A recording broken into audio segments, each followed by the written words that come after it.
ಉತ್ತರದಲ್ಲಿ ಅಬ್ಬರಿಸುತ್ತಿರೋ ಮಳೆರಾಯ ತಣ್ಣಗಾಗುವ ಹಾಗೆ ಕಾಣಿಸ್ತಾ ಇಲ್ಲ. ಊರೂರಲ್ಲೂ ನೆರೆ ನರಕ ಶುರುವಾಗಿದೆ.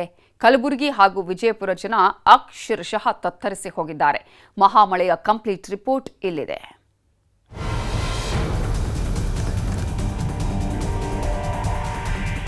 ಇಷ್ಟು ದಿನ ಉತ್ತರ ಕರ್ನಾಟಕ ಅಂದ್ರೆ ಬರದ ನಾಡು ಅಂತಿದ್ರು.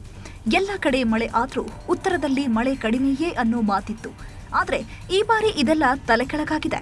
ವರುಣನ ಹೊಡೆತಕ್ಕೆ ಉತ್ತರ ಕರ್ನಾಟಕದ ಹಲವು ಜಿಲ್ಲೆಗಳು ತತ್ತರಿಸಿ ಹೋಗಿವೆ. ಮಲೆನಾಡು ಹಾಗೂ ಕರಾವಳಿಯಲ್ಲಿ ಮಳೆ ನಿಂತರೂ ಉತ್ತರದಲ್ಲಿ ಮಾತ್ರ ಮಳೆಯ ಅಬ್ಬರ ತಗ್ತಿಲ್ಲ. ಮೇಲಿಂದ ಮೇಲೆ ನೆರೆ ನುಗ್ತಾ ಇದ್ದು ಊರೂರುಗಳೇ ಮುಳುಗಿ ಹೋಗ್ತಿವೆ.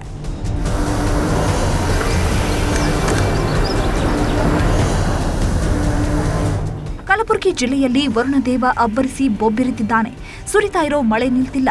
ನದಿಗಳ ಆರ್ಭಟ ಕಡಿಮೆ ಆಗ್ತಿಲ್ಲ. ಧಾರಾಕಾರ ಮಳೆಗೆ ಕಲಬುರಗಿ ಜನ ಅಕ್ಷರಶಃ ತತ್ತರಿಸಿ ಹೋಗಿದ್ದಾರೆ.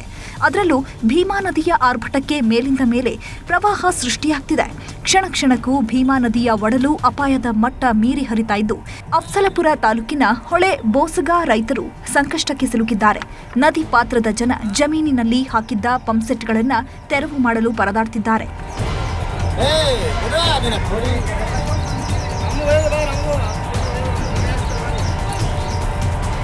ಧಾರಾಕಾರ ಮಳೆಗೆ ಕಲಬುರಗಿ ಜಿಲ್ಲೆ ತೊಯ್ದು ತೊಪ್ಪೆಯಂತಾಗಿದೆ.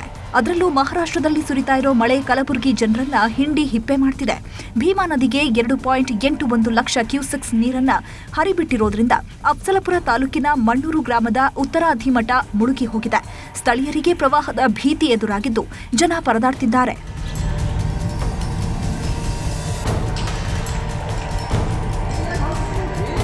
ಮಹಾಮಳೆ ಹೊಡೆತಕ್ಕೆ ಕಲಬುರಗಿಯ ಘತ್ತರಗಿ ಗ್ರಾಮದಲ್ಲಿ ಸುನಾಮಿಯೇ ಎದ್ದಿದೆ. ಮಹಾರಾಷ್ಟ್ರದ ಉಜ್ಜಯಿನಿ ಹಾಗೂ ಸೀನಾ ಜಲಾಶಯದಿಂದ ಭಾರೀ ಪ್ರಮಾಣದ ನೀರು ಹರಿಬಿಡ್ತಾ ಇರೋದ್ರಿಂದ ಕಲಬುರಗಿಯ ಗಾಣಗಾಪುರ ಹಾಗೂ ಚಿನ್ಮಳ್ಳಿ ಸೇತುವೆಗಳು ಮುಳುಗಡೆಯಾಗಿವೆ. ಹೀಗಾಗಿ ಸೇತುವೆ ಬಳಿ ಪೊಲೀಸ್ ಸಿಬ್ಬಂದಿ ನಿಯೋಜಿಸಲಾಗಿದ್ದು ಭೀಮಾ ನದಿ ಪಾತ್ರದ ಜನ ಜೀವ ಕೈಯಲ್ಲಿ ಹಿಡ್ಕೊಂಡು ಕೂತಿದ್ದಾರೆ. ಯಾರೂ ಕೂಡ ನದಿಯತ್ತ ತೆರಳದಂತೆ ಜಿಲ್ಲಾಡಳಿತ ಮೈಕ್ ಮೂಲಕ ಅನೌನ್ಸ್ ಮಾಡ್ತಿದೆ.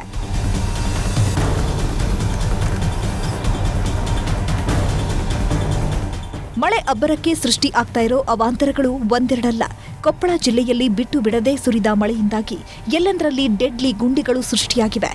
ರಸ್ತೆಯುದ್ದಕ್ಕೂ ಮೊಣಕಾಲುದ್ದ ಗುಂಡಿ ಬಿದ್ದಿದ್ದು ಹೂಲಗೇರಿ ಗ್ರಾಮದ ಜನ ಪರದಾಡ್ತಿದ್ದಾರೆ.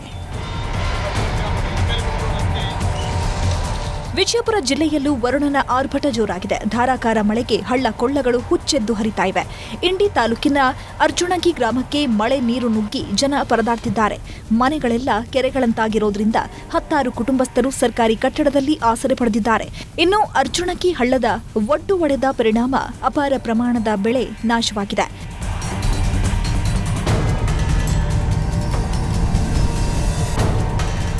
ನಿರಂತರ ಮಳೆಗೆ ಭೀಮಾ ನದಿ ಅಬ್ಬರಿಸಿ ಬೊಬ್ಬಿರಿತಾ ಇದ್ದು ಕರ್ನಾಟಕ ಸರ್ಕಾರ ಹಾಗೂ ಮಹಾರಾಷ್ಟ್ರ ಸರ್ಕಾರ ಸೇರಿದಂತೆ ನಿರ್ಮಾಣ ಮಾಡ್ತಾ ಇದ್ದ bridge come barrage ಜಲಾವೃತವಾಗಿದೆ.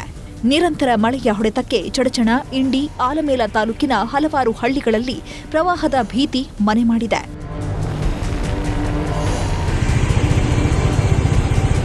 Dakshina Kannada ಜಿಲ್ಲೆ ಹಲವೆಡೆ ಭಾರೀ ಮಳೆ ಸುರಿಯೋದಕ್ಕೆ ಶುರುವಾಗಿದೆ. ಪುತ್ತೂರು, ಸುಳ್ಯ, ಕಡಬ ತಾಲೂಕಿನಾದ್ಯಂತ ಧಾರಾಕಾರ ಮಳೆ ಆಗ್ತಾ ಇದ್ದು ಜನ ಕಂಗಾಲಾಗಿದ್ದಾರೆ. ಒಟ್ನಲ್ಲಿ ಅರ್ಧಕ್ಕರ್ಧ ಕರುನಾಡಲ್ಲಿ ಬಿಟ್ಟು ಬಿಡದೆ ಮಳೆ ಆಗ್ತಾ ಇದ್ದು ಜನ ಅಕ್ಷರಶಃ ತತ್ತರಿಸಿ ಹೋಗ್ತಾ ಇರೋದಂತೂ ಸುಳ್ಳಲ್ಲ. Bureau report, news 18.